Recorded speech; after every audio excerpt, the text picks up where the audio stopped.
waxaa weeye shaaha aan karsado markaa geela soo xareeyo. Marka waa shaah sidhinka kuu saxaya aad uga heli doontaan, waa easy ah idinla wadaaga. sidoo kaleeta cabitaankan waa cabitaan aad iyo aad nafaqo u ah, caafimaadkana u fiican. wuxuu noo soo socdaa videoga ku xiga ayaan biidni allah inii soo gelinaya, waa ka heli doontaan nafaqo weeye. bismillaah calaa barakatillah. aan videogeena bilaabano. waxaa sameynaa waxaan soo qaadanaa digsi, waxaan ku shubayaa biyo. marka qof walba shaah wuu karin yaqaan, laakiin shaahan waa shaaha dadka sidhinka u saxa, dadka shaaha saxda cabaan yacni culus.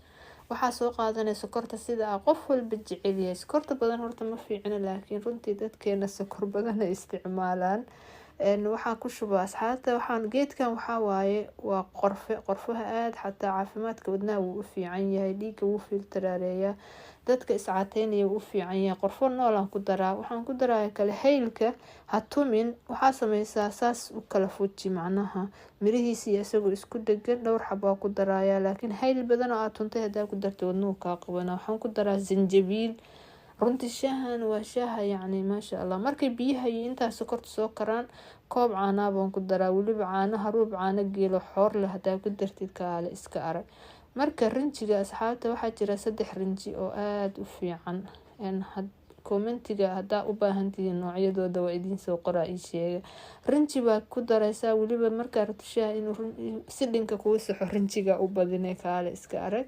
marka shaaha dadka way karkariyaan, ma fiicna, wuu madoobaana. waxaa la rabaa shaahan saas markuu usoo karaa la rabaa inaad dabka ka damisid. hadda waa kana fiiriya, saa markuu usoo karo aad dabka ka daminaya. macnaha waxaa la rabaa shaaha inuu soo afriyo uu karo, dabka ka dami. laakiin hadaa maanta dhan shaaha uu rinjiga ku karkaro wuu madoobaana, dhadhan male. shaaha ugu macaan koobabkaaga soo qaado, weliba koob kalaxa weyn iyo miiro soo qaado. ilaa maanta dhana geel la joogtay, shaah macaan oo caano geel lagu sameeyaa ama caano ari. shaaha markaa cadeynaysid caanaha arigu ku macaan yahay, marka aad ku karkarinaysid caanaha geel ku macaan yahay, ama caano kasta. hadda ani caano caadiyan ku karinaha u maleyna caano geel kusoo kariyay. marka hadda shaahigi diyaar uu yahay, shaah macaan sidhinka kuu saxaya.